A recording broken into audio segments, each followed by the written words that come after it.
गुहायाम निहितम, गुफा में। कैसी गुफा? विद्वानों की बुद्धि रूपी गुफा में निहितम रहता है, विद्यमान रहता है। और इसको ऐसा विद्धि समझो। ये तो सामान्य अर्थ हो गया।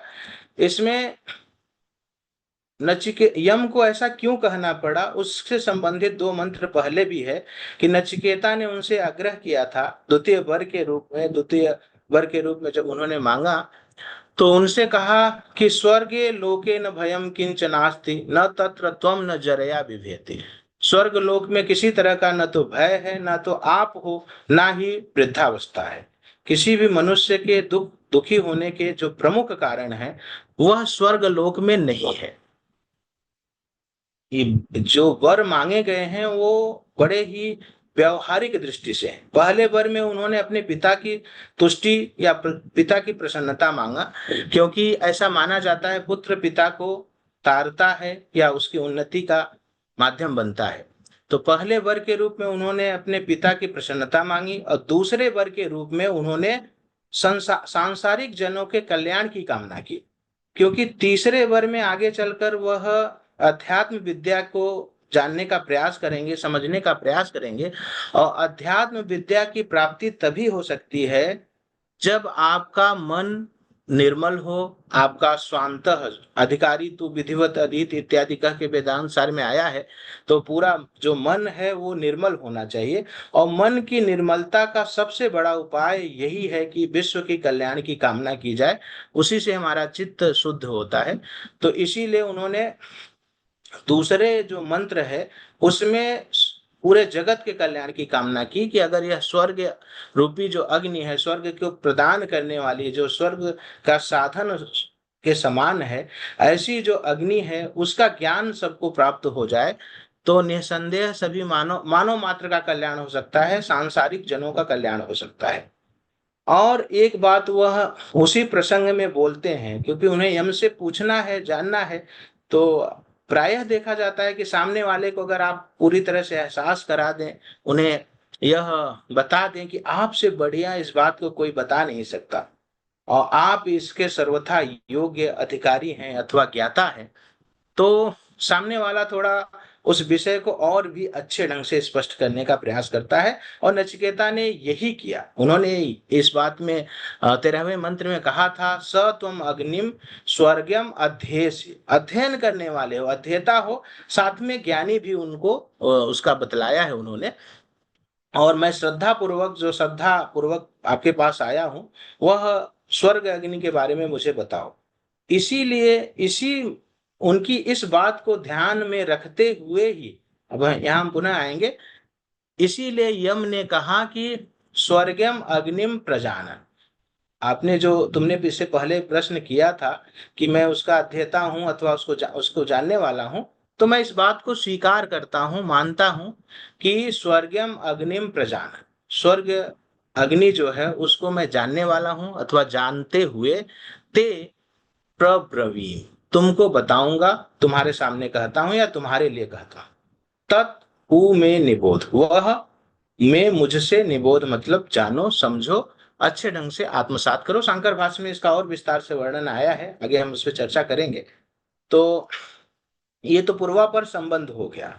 अब आगे हम देखेंगे कि इसके द्वारा क्या मुख्य बातें समझ में आती हैं, क्या निकल के आती हैं। तो एक तो यह प्रतिज्ञा के रूप में है, जिसमें यम स्पष्ट कर देते हैं कि अगर यह भली भांति समझ लिया जाए तो क्या क्या हो सकता है। एक तो स्वर्ग अग्नि का ज्ञान प्राप्त होगा, अनंत लोक, यह लोक जिसका अंत नहीं होता, अर्थात स्वर्ग की प्राप्ति होगी।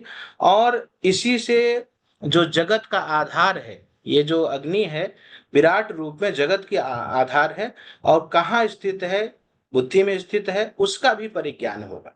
तो प्रकारांतर से वहां इन बातों का उल्लेख है। शब्दार्थ का अगर विश्लेषण करें, चूंकि अभी हाल ही में कृष्ण मोहन सर भैया के निर्देशन में सब लोग आंग्ल भाषा का भी ज्ञान प्राप्त कर रहे हैं, तो मैंने कोशिश किया है कि दोनों माध्यमों में उसके अर्थ को रखने का प्रयास करूं। और आप लोग इसको देख सकते हैं। तो नचिकेता का जो अर्थ है वो संबोधन अर्थ में आया है, हे नचिकेता, स्वर्गम अग्निम, स्वर्ग अग्नि, स्वर्ग की अग्नि या स्वर्ग प्रद अग्नि, स्वर्ग को प्रदान करने वाली उसका माध्यम जो अग्नि है वह। प्रजानम, प्रजानन मतलब जानते हुए, उसको भली भांति जानते हुए, ते तुम्हारे लिए, प्रब्रवीमि बताता हूं, कहता हूं, बताने का प्रयास करता हूं, तत् वह। ऊ यहाँ पर किस अर्थ में आया है? दो तीन अर्थ वहां प्राप्त होते हैं, और मुख्य रूप से जो यहाँ पूरी तरह से लागू होता है, ये ऊ निश्चय अर्थ में आया हुआ है। ऐसा मैं मुझसे ब्राह्मी निबोध समझो, तुम, तुम, एतत इसको, दिस वन हो गया, अनंत लोकाप्तिम। अब अनंत लोकों की प्राप्ति कराना माध्यम है। क्या अग्नि को जानने से ही अनंत लोक अर्थात स्वर्ग की प्राप्ति हो जाती है, अथवा वह साधन है? यह विस्तार से शांकर भाष्य में आया है, और जहां उन्होंने इसको साधन सिद्ध किया है, क्योंकि स्वर्ग कामो यजेत करके आया है, स्वर्ग की कामना से यज्ञ करनी चाहिए, और यज्ञ जो है अग्नि के बिना नहीं हो सकता। तो अग्नि यहाँ पर साधन मात्र है, और यही शांकर भाष्य में भी अभिप्रेत हुआ है। अथ यहाँ किस अर्थ में आया है? अगर मुख्य रूप से देखेंगे तो और प्रतिष्ठा अर्थात आधार है किसका? इस जगत का।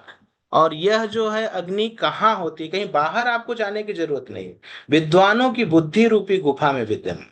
आगे हम इसको देखेंगे, इसमें मैंने रखने का प्रयास किया है कि पाश्चात्य दर्शन में क्या इस मंत्र का प्रभाव मिलता है, तो बिल्कुल कांट के दर्शन में भी हमें मिलता है, और भी कुछ पाश्चात्य दार्शनिक है वहां पे भी हम देखेंगे। ये पूरी तरह से यहाँ की अवधारणा ली गई है। साथ ही अन्य उपनिषदों में यहाँ किस रूप में है, एक अन्वेषण करने का प्रयास किया है मैंने। अन्वय का विश्लेषण करें तो आपके सम्मुख है, नचिकेता का मतलब हे नचिकेता, स्वर्गम अग्नि, स्वर्ग की अग्नि या स्वर्ग प्रदान करने वाली अग्नि, प्रजानन जानते हुए, मैं उसको जानते हुए तुम्हें बता रहा हूं, ऐसा नहीं है, उसके बारे में मुझे जानकारी है, और जो तुमने कहा था मैं उस बात को स्वीकार करता हूं। तो एक तरह से जैसे गुरु अपने विद्यार्थी को यह बताए कि तुम जो अपेक्षा रखे आए हो वह मैं तुम्हें बताने के लिए तत्पर हूं और उसका जानकार हूं, ताकि उसकी रुचि अभिरुचि और बढ़ जाए। वही काम यहाँ पर यम कर रहे हैं कि उसको जानते हुए प्रब्रवीम, तुम्हें बताता हूं, मैं बताता हूं, निबोध समझो। आगे जब शंकर भाष्य आता है तो वहां निबोध को आगे व्याख्यायित किया है उन्होंने कि एकाग्र होकर के, एकाग्र चित्त होकर के समझो, कहीं भी तुम्हें भटकाव नहीं होना चाहिए। जब मैं बता रहा हूं तो तुम्हारी दृष्टि, तुम्हारा हर तरह से अंतःकरण मेरे वचनों की ओर होना चाहिए, इसको जानने की ओर होना चाहिए। और अनंत लोकाप्तिम, अनंत लोकों की जो प्राप्ति है, तो साधन के रूप में भी यह है, गुहायाम निहितम, गुफा में विद्यमान या वर्तमान। अप्रब्रवीम, मैं अर्थात यमराज तुम्हें बताता हूं, निबोध। अब यहाँ पे कुछ पदों पर जोर दे करके इसको और स्पष्ट करने का प्रयास किया है उन्होंने। स्वर्गम अग्नि, स्वर्ग की अग्नि को गुहायाम निहितम विद्यते, ये तो सामान्य अर्थ हो गया, अन्वय का विश्लेषण भी हो गया। विचारणी जो बिंदु है वो मुख्य रूप से दिखता है हमें प्र उपसर्ग, जैसा कि आप लोग मंत्र में देख पा रहे हैं कि यहाँ ये प्र उपसर्ग है, और उसके बीच में प्र के बाद धातु रूप में यहाँ विद्यमान है क्रियापद के रूप में ब्रवीम। तो प्र का ब्रवीम के साथ अन्वय होगा, उसके साथ ही जाएगा, उसके साथ ये संयुक्त बनेगा। बीच में व्यवधान हुआ तो क्या ऐसा कोई सूत्र है जो इसका इसका बचाव कर सके? तो बिल्कुल ये मिलता है, व्यवहिताश्च सूत्र है, जिसमें यह बताया गया है कि वेदों में उपसर्ग धातु से व्यवहित होकर भी प्रयुक्त होते हैं। ये जो उपसर्ग हैं वो धातु से पहले भी व्यवधान हो सकता है, बाद में भी व्यवधान होता है, और उस रूप में प्रयुक्त होते हैं। छंदों में भी इसकी प्रचुर मात्रा में प्रयोग होता है। और अगर आप देख रहे होंगे, अभी तक कठोपनिषद का प्रसंग चल रहा है, तो कठोपनिषद के अनेक मंत्रों में इस तरह से हुआ है कि उपसर्ग धातु पद से, क्रियापद से थोड़ा सा व्यवहित रूप में ही प्रयुक्त हुआ है। काशिकाकार ने भी इसको बताया है कि व्यवहिताश्च गत्युपसर्ग संज्ञका छंदस दृश्यन्ते। उसका उदाहरण भी उन्होंने वेद से देने का प्रयास किया है। और इसी प्रसंग में ये ऋग्वेद में एक मंत्र मिलता है, यहाँ आप देख पा रहे हैं, जो या ही आ ही पद है, वो आ जो उपसर्ग है उसके साथ जाएगा। लेकिन यहाँ पर व्यवधान दिख रहा है, क्योंकि व्यवहिताश्च सूत्र से इसमें कोई भी विप्रतिपत्ति नहीं है, कोई भी इसमें विसंगति नहीं है। दूसरा जो विचारणीय बिंदु है उ और अथ, ये दो बिंदु और हैं। उ का यहाँ अर्थ क्या है? क्या यह सिर्फ पद पूर्णार्थक है या कोई अर्थ है यहाँ? तो शांकर भाष्य के अनुसार और अन्य भाष्यों का जब अवलोकन करेंगे आप, तो व्याख्याओं को भी देखेंगे, तो यहाँ पर पद पूर्णार्थक न होकर के निश्चय का द्योतक है। वह उन्होंने उस पर जोर देने का प्रयास किया है कि भली भांति समझो, निश्चय ही भली भांति समझो। अगर मैं बता रहा हूं तो इसको तुम्हारा विद्यार्थी के रूप में, एक शिष्य के रूप में पढ़ना या आत्मसात करना निश्चित तौर पे तुम्हारा कर्तव्य है। दूसरा जो है अनंत लोकाप्ति, तो क्या यह अनंत लोक की प्राप्ति अर्थ है या अनंत लोक की प्राप्ति का साधन? तो यह भी अंततः शांकर भाष्य का अवलोकन करने पर क्लियर होता है, स्पष्ट होता है कि अनंत लोक या स्वर्ग की प्राप्ति का साधन ही अग्नि है। तीसरा जो अर्थ है इसका, ऊ का वैकल्पिक अर्थ और भी मिलता है, वह है तुम्हारे द्वारा प्रार्थित। जैसे तुमने पहले प्रार्थना किया था, जैसे तुमने मुझसे निवेदन किया था, वह भी अर्थ ऊ के आते हैं। और अथ का क्या अर्थ है? तो अथ का शंकर भाष्य में खुद ही लिखा है उन्होंने, अब इसे उसको बताने का प्रयास किया है, जो और अर्थ का द्योतक है। अगर हम शंकर भाष्य का अवलोकन करें या शंकर भाष्य पे जाते हैं, तो जो बात मिलती है वो हम यहाँ देखने का प्रयास करेंगे। स्पष्टता के साथ वहां यहाँ उन्होंने वर्णन किया है।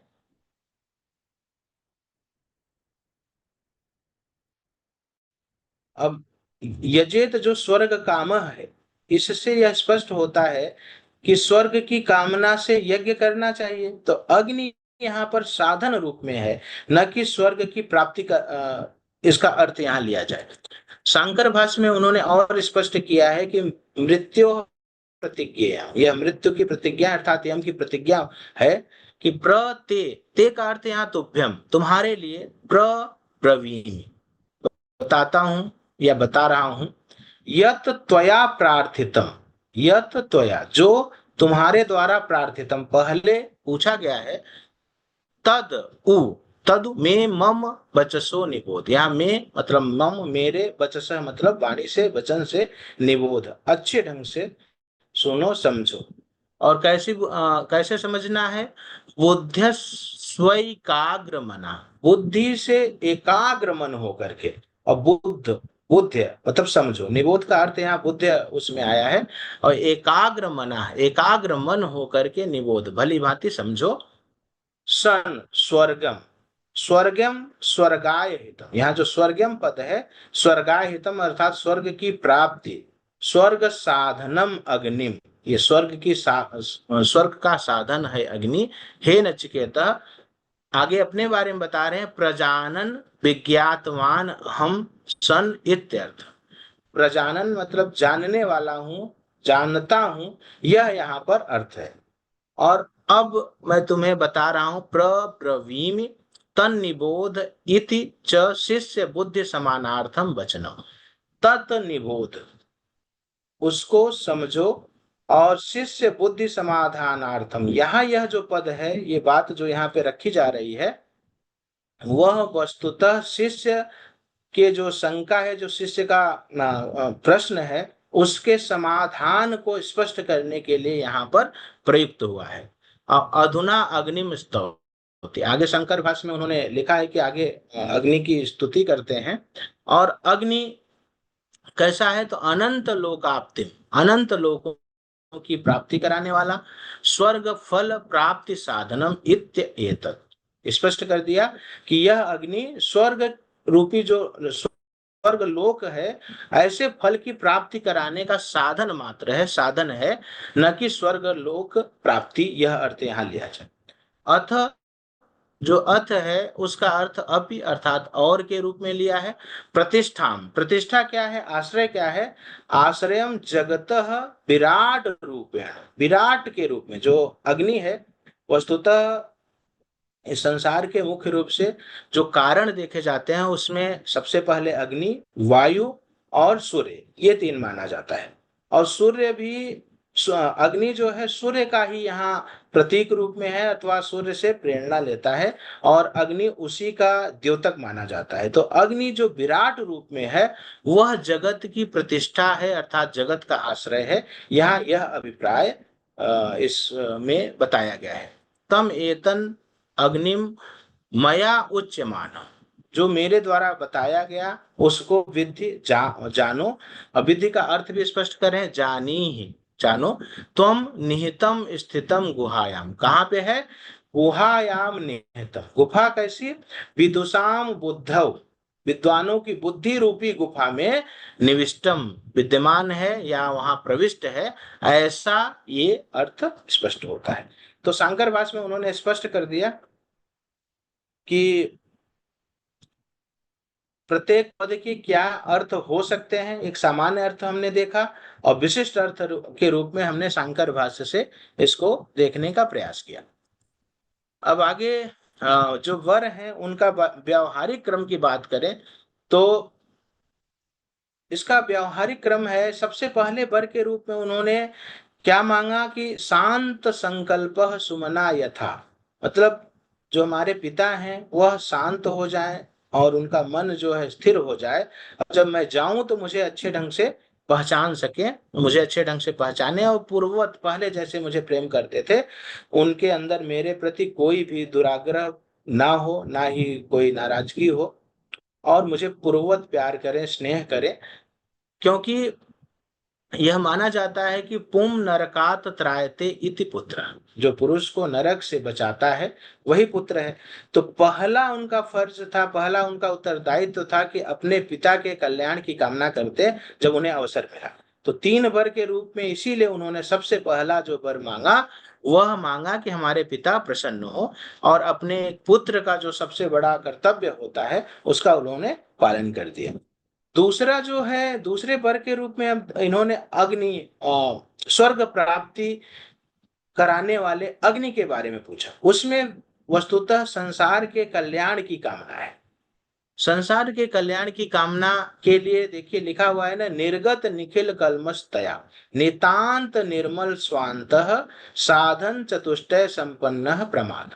तो प्रमाता कौन है, या वेद जो आत्मविद्या है उसको जानने का, प्राप्त करने का अधिकारी कौन है, तो उसके बारे में यह स्पष्ट रूप से कहा गया है कि उसके, जिसके अंदर सारे कलमश इत्यादि जो निकल जाए, सारे जो मल हैं या द्वेष विद्वेष हैं वह सब समाप्त हो जाए, ऐसा होना चाहिए। और उसका अंतःकरण नितांत जो है निर्मल हो, और साधन चतुष्टय से संपन्न हो। तो आगे चल करके जब वो ब्रह्म विद्या या आत्म विद्या के बारे में तीसरे वर्ग के रूप में उनसे मांगेंगे तो निसंदेह यम उनको इस रूप में भी परीक्षा लेंगे। इसीलिए वह द्वितीय वर्ग के रूप में व्यवहारिक रूप से उन्होंने यह मांगा कि हमें संसार के कल्याण की कामना के लिए स्वर्ग की अग्नि बताइए, जहां पे न तो जरा है, न तो मृत्यु है, त्राप नहीं हो, और जहां किसी भी तरह का दुख नहीं है, ताकि संसार का कल्याण करे। जब इंसान, मनुष्य संसार के कल्याण की कामना से युक्त हो जाता है, वो तो प्रोत होता है, तो उसका अंतःकरण निश्चित रूप से शुद्ध हो जाता है, और वह तब वेदांत या आत्मज्ञान का अधिकारी होता है। तो दूसरे वर्ग के रूप में उन्होंने एक तरह से सुनियोजित ढंग से अपनी बात को रखा है कि संसार के कल्याण की कामना से स्वर्ग को प्रदान करने वाली, जो स्वर्ग को प्रदान करने के साधन भूत अग्नि है, स्वर्ग अग्नि, उसके बारे में उन्होंने माना, ताकि तीसरा जो वर है आत्म तत्व, उसकी एक तरह से उन्होंने भूमिका बना दी। और दोनों वर के बाद तीसरे क्रम पर आत्मज्ञान को रखना या आत्मज्ञान के बारे में मानना, उनसे पूछना, ये नितांत उचित प्रतीत हो रहा है यहाँ पर। अगर संदर्भों की बात करें हम तो यह मिलता है व्यकुरुते त्यंतरम आदित्यम तृतीयम वायुम तृतीयम, जिसके बारे में मैंने पहले भी रखा, बृहदारण्यक उपनिषद में है यह। और इससे यह स्पष्ट होता है आगे कि मुख्य रूप से जो तीन, यहाँ इसका ये अर्थ नहीं है, लेकिन मुख्य रूप से इस संसार का जो आधार है, आश्रय है, वह अग्नि, वायु और सूर्य है। उसमें भी अग्नि को सबसे पहले रखा गया है। स्वर्ग की प्राप्ति का साधन अगर यज्ञ है तो यज्ञ का संपादन बिना अग्नि के नहीं हो सकता है। और परा अपरा विद्या के माध्यम से मुंडकोपनिषद में, ईशावास्योपनिषद में भी आया है।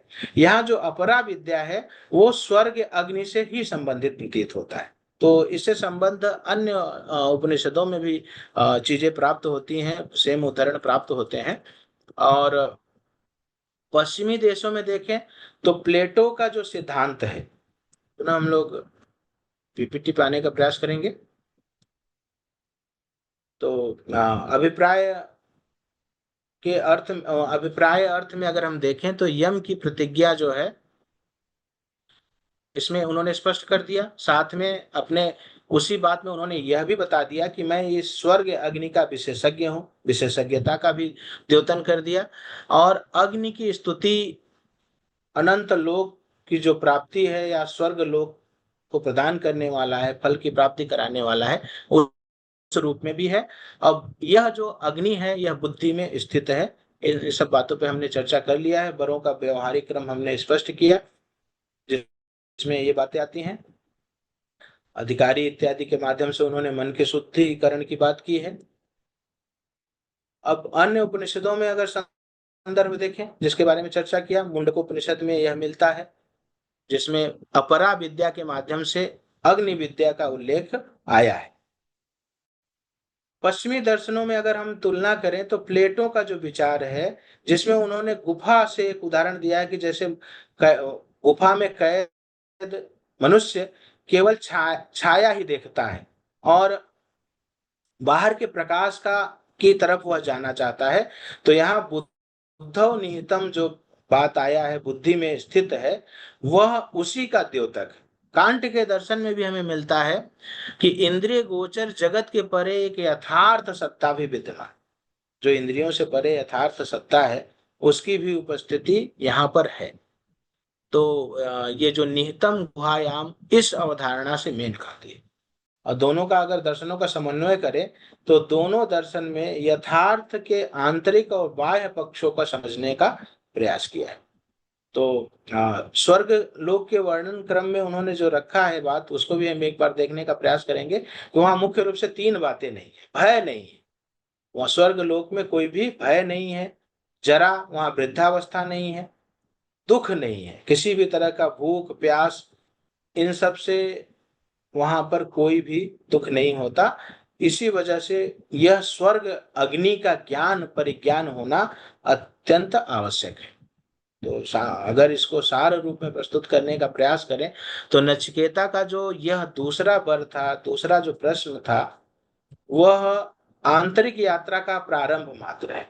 मतलब इसके द्वारा वह सिर्फ स्वर्ग अग्नि को नहीं समझते हैं, स्वर्ग अग्नि को नहीं जानने का प्रयास करते हैं, इसके साथ साथ वह आत्मविद्या की पटकथा भी लिख देते हैं। अग्नि जो है, अग्नि का प्रतीक यहाँ स्वर्ग की अग्नि बाह्य यज्ञ से लेकर बुद्धि की अंतरंग अग्नि तक का प्रतीक है। वह केवल बाह्य यज्ञ को अभिद्योतित नहीं करता है, बल्कि बुद्धि की अंतरंगता और जो अग्नि है उसका भी प्रतीक है। और ब्रह्म विद्या का मार्ग इस अग्नि विद्या से ही होती है। तो अनंत लोकाप्ति केवल स्वर्ग की प्राप्ति का साधन नहीं है, स्वर्ग को ही प्राप्त कराने वाला नहीं है, बल्कि यह ब्रह्म विद्या की दिशा में बढ़ने वाला चरण है, पहला चरण है। अगर स्वर्ग अग्नि को आप नहीं जानेंगे, स्वर्ग ये अग्नि के बारे में ज्ञान नहीं होगा, तो आगे का जो ब्रह्म विद्या, जो प्रमुख उपनिषदों का सबसे प्रमुख प्रतिपाद्य है, उसका भी परिज्ञान नहीं हो सकता। तो आत्म तत्व की ओर अगर देखा जाए तो जैसे प्लेटो के मत में गुफा में कैद मनुष्य प्रकाश की ओर उन्मुख होता है, वैसे ही नचिकेता ज्ञान की अग्नि से आत्म तत्व की ओर बढ़ रहा है। वस्तुतः इसे इस रूप में देखा जाना चाहिए कि जैसे नचिकेता के अग्नि से आत्म तत्व की ओर बढ़ने का परिज्ञान दिया गया है, उसी मत को आत्मसात करते हुए प्लेटो ने अपने मत में गुफा में कैद मनुष्य और प्रकाश की ओर उन्मुख होता है, यह अवधारणा विकसित की है। जो प्लेटो का विचार है वो इसमें आप इसको इस सिद्धांत के रूप में प्राप्त होता है, जिसे विस्तार से पढ़ सकते हैं। और इंद्रिय गोचर जगत और यथार्थ सत्ता को लेकर के कांट ने भी विचार किया है। और ये इन दोनों पर अगर तुलनात्मक दृष्टि से चिंतन करें तो मुझे लगता है कि ये जो मंत्र है उसका काफी हद तक प्रभाव प्लेटो पर भी है और कांट के दर्शन।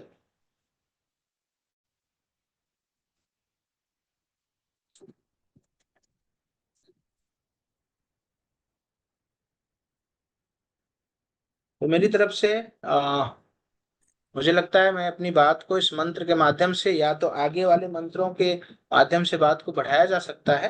वस्तुतः मैंने अपनी बात यहाँ पे रख दी। बहुत बहुत धन्यवाद सर इस व्याख्यान के लिए। अब विद्वजन आमंत्रित हैं परिचर्चा हेतु।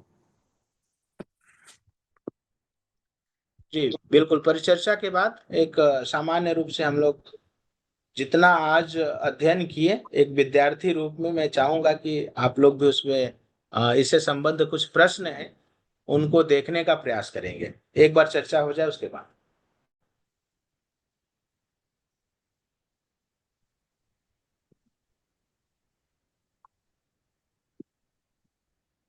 भैया प्रणाम। बहुत ही सुंदर व्याख्यान। एक जिज्ञासा मेरे मन में हो रही है बिल्कुल। कि अग्नि यहाँ पर जो है साधन के रूप में है, और वो कहीं ना कहीं वो क्योंकि अग्नि के बिना यज्ञ संभव नहीं है, इसलिए जो है अग्नि यहाँ साधन है स्वर्ग प्रदान करने के लिए। तो इसका मतलब है कि कहीं ना कहीं वो यज्ञ प्रक्रिया के विषय में ये प्रश्न कर रहे हैं कि हमें वो स्वर्ग प्रदान करने वाला जो यज्ञ प्रक्रिया है उसको आप समझाएं। जी बिल्कुल। इसके माध्यम से सत्येंद्र जी मुख्य रूप से उनका जो प्रश्न है वह वस्तुतः तो स्वर्ग की प्राप्ति के साधन के रूप में उन्होंने वर्णन किया है इसका। लेकिन यज्ञ की प्रक्रिया नहीं कर सकते। यज्ञ की प्रक्रिया को लेकर के नहीं, वो तो मैंने संदर्भ बस यहाँ पे रखने का प्रयास किया।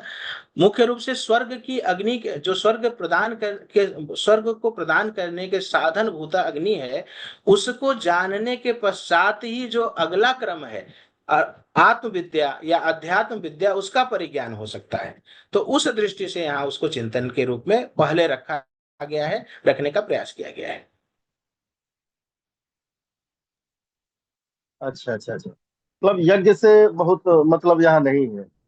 नहीं नहीं नहीं, वो तो सिर्फ ये कि अग्नि को यहाँ पे इसलिए रखा गया जो उसकी बात मैंने यहाँ इसलिए सिर्फ रखा क्योंकि स्वर्ग की प्राप्ति के लिए यज्ञ किए जाने का प्रावधान है। कहा गया है कि स्वर्ग कामो यजेत।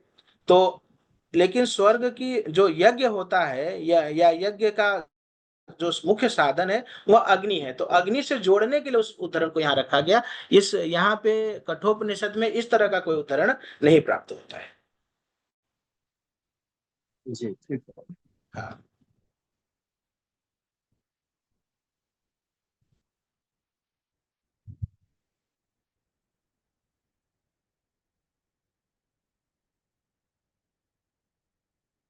Recording stopped.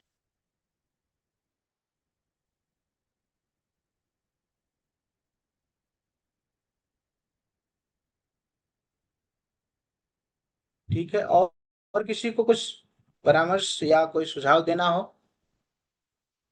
या इस संबंध में कोई बात रखनी हो?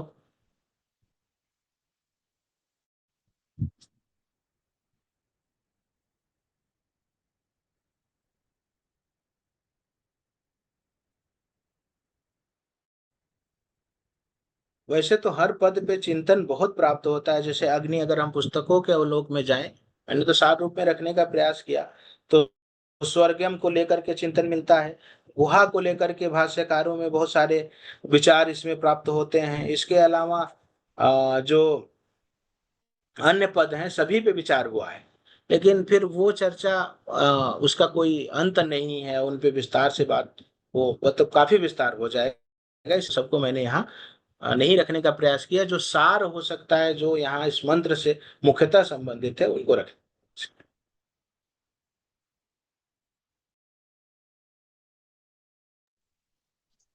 सादर नमस्कार सर। आदरणीय आदित्य वक्ता महोदय, बहुत सुंदर व्याख्यान।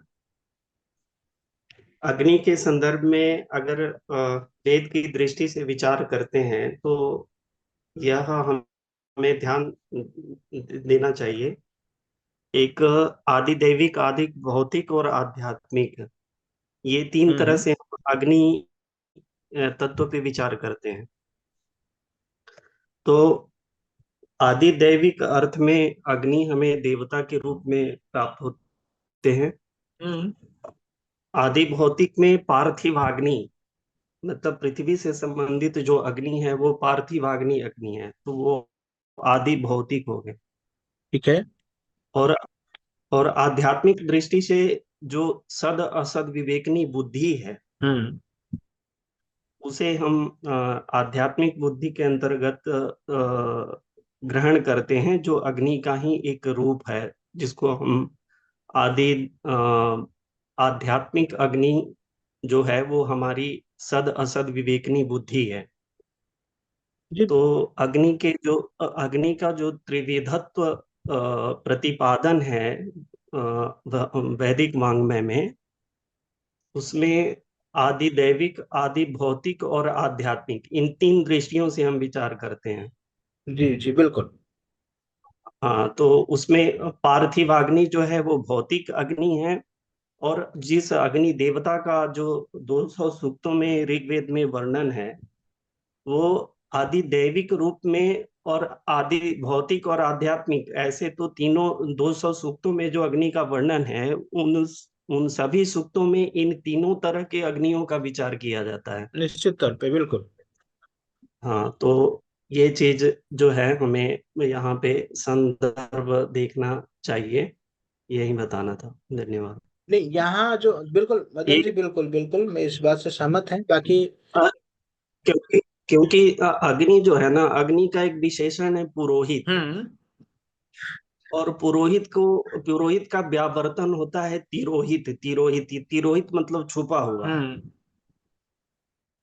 है ना। तो पुरोहित, तिरोहित अग्नि वही है जो छुपी हुई अग्नि है। तो वो छुपी हुई अग्नि कौन है? तो वो बुद्धि में विद्यमान है, और जो हमारे प्राण के रूप में जो अग्नि है, जिसको ये भगवान श्री कृष्ण ने भी बताया, अहम वैश्वानरो भूत्वा, तो वो तिरोहित अग्नि है जो दिखाई नहीं देती। तो पुरोहित और तिरोहित का यही तात्पर्य है। पुरोहित जो हमारे सामने अग्नि, जो भौम अग्नि है, अर्थात पृथ्वी से संबंधित अग्नि है, और तिरोहित अग्नि जो हमें दिखाई नहीं देती, लेकिन उसका प्रभाव हमारे शरीर में दृष्टिगोचर होता है उस अनुभव के रूप में। ये बात है सर। नहीं नहीं बिल्कुल बिल्कुल। देखो, वैसे तो अन्य दृष्टियों से भी चिंतन, चूंकि यहाँ कठोपनिषद में जिस प्रसंग में आया है वह मुख्य रूप से यहाँ यही था। वैसे तो मिलता है ब्रह्माग्नौ ब्रह्मणा हुतम, आहुति देने वाला ब्रह्म ही है, और इसमें आहुति जहाँ दी जा रही है वह अग्नि भी ब्रह्म है। तो अब ब्रह्म को अग्नि, जो अग्नि है वो उसको ब्रह्म भी माना गया है, ब्रह्म विद्या का साधन भी माना गया है। तो अन्य दृष्टियों से तो चिंतन बहुत सारे हो सकते हैं, लेकिन यहाँ जो चिंतन मुख्य रूप से अभिप्रेत है उनका कठोपनिषद में जो मिलता है, वह इसी स्वर्ग की जो साधन, स्वर्ग को प्रदान करने के साधन के रूप में ही विवेचित है। वही मैंने यहाँ पे अर्थ लिया है। तो अग्नि को तो ब्रह्म भी माना गया है, अन्य जगहों पे माना जाता है ब्रह्म का स्वरूप है, ब्रह्म प्रदान, ब्रह्म को की प्राप्ति का साधन माना गया है। और साधन भी इसी क्रम में होगा। अगर आपको स्वर्ग अग्नि की प्राप्ति होगी या स्वर्ग अग्नि का ज्ञान होगा, उसके बाद ही आपको ब्रह्म विद्या के अधिकारी बनेंगे आप। तो उस दृष्टि से प्रकारांतर से वहां पे ब्रह्म भी माना गया है अग्नि। बिल्कुल जी सर।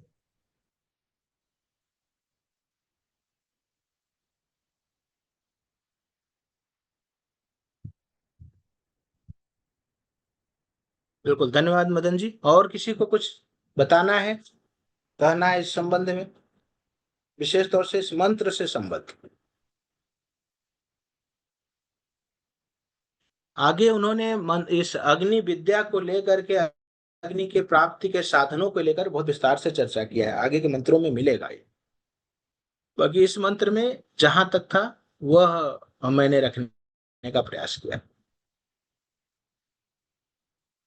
अच्छा, एक बार और, अब समापन की ओर बढ़े उससे पहले जरूर मैंने कुछ बोध प्रश्न भी मदन जी के लिए विशेष रूप से लाया हूं। तो मैं चाहूंगा कि एक बार अनुमति प्रदान करें, मैं पुनः एक बार इसको रख पाऊं, यहाँ पे एक बार प्रेजेंट कर पाऊं।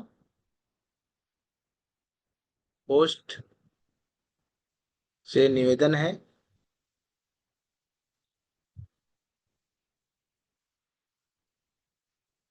the host isn't allowed sharing for this meeting.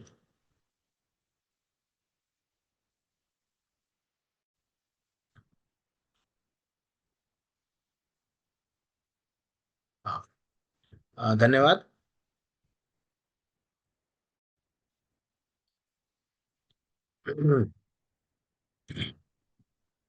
तो कुछ एक प्रश्न में निष्कर्ष रूप में अगर हम देखें इसको, निष्कर्ष को एक बार थोड़ा सा देख लेते हैं, उसके बाद नचिकेता का जो यह प्रश्न है, ये एक आंतरिक यात्रा का प्रारंभ है जिसमें स्वर्ग की अग्नि एक प्रतीक है। बाह्य यज्ञ की अग्नि से लेकर बुद्ध की अंतरंग अग्नि तक अनंत लोकाप्ति केवल स्वर्ग की प्राप्ति नहीं बल्कि ब्रह्म विद्या की दिशा में पहला चरण है। और प्लेटो इत्यादि के दर्शन में भी यह ध्वनित होता है, जिसको हम लोग देख चुके हैं। बोध प्रश्न के रूप में पहला प्रश्न है, हम आप सभी से, मैं भी खुद उत्तर देने का प्रयास करूंगा कि मंत्र में स्वर्ग एवं अग्नि का जो अर्थ क्या है। नरक की अग्नि, स्वर्ग की अग्नि, पृथ्वी की अग्नि या आत्मा की अग्नि? मदन जी,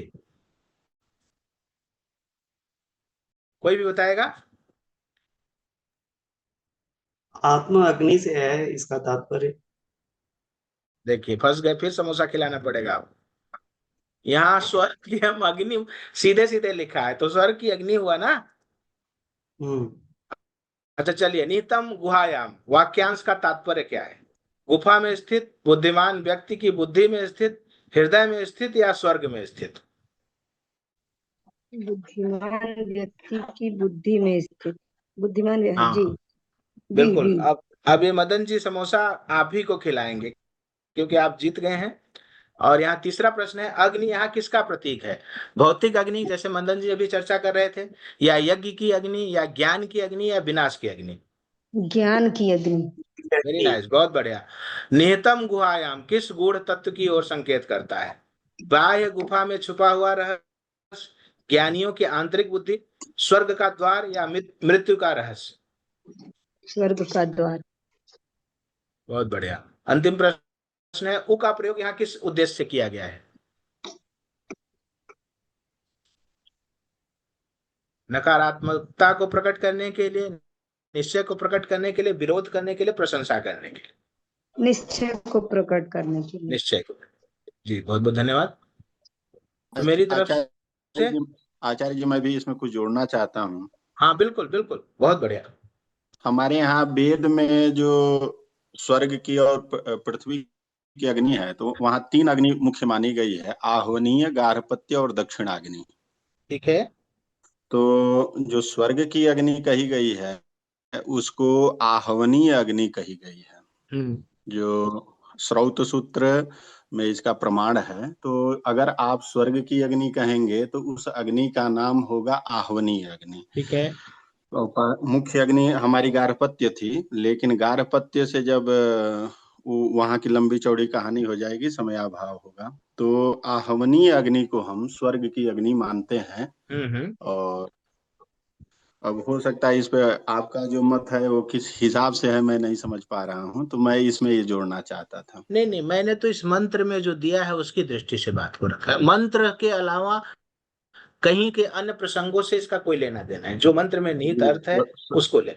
जी जी, श्रुति प्रमाण के अनुसार मैंने बताया, हाँ जो हाँ बिल्कुल। कात्यायन सूत्र में और शतपथ ब्राह्मण में उल्लेख है, प्रमाण के हिसाब से मैंने बताया। अब आप मैंने आपकी दृष्टि मन कैसे है वो तो हमको यहाँ थोड़ा करेक्शन करना था, इसलिए मैंने जोड़ दिया। नहीं नहीं, बिल्कुल बिल्कुल सही है।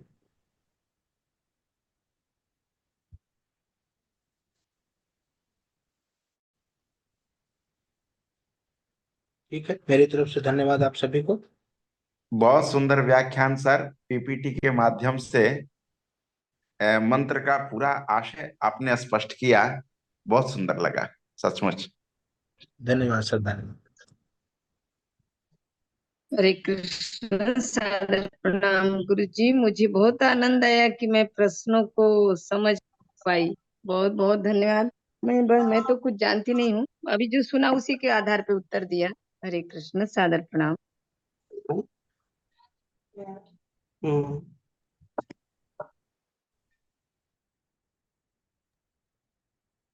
जी, शांति मंत्र के साथ संपन्न करते हैं। ओम सर्वे भवन्तु सुखिनः, सर्वे सन्तु निरामयाः, सर्वे भद्राणि पश्यन्तु, मा कश्चित् दुःखभाग् भवेत्। ओम शांति शांति शांति। आप सभी का धन्यवाद। नमस्कार।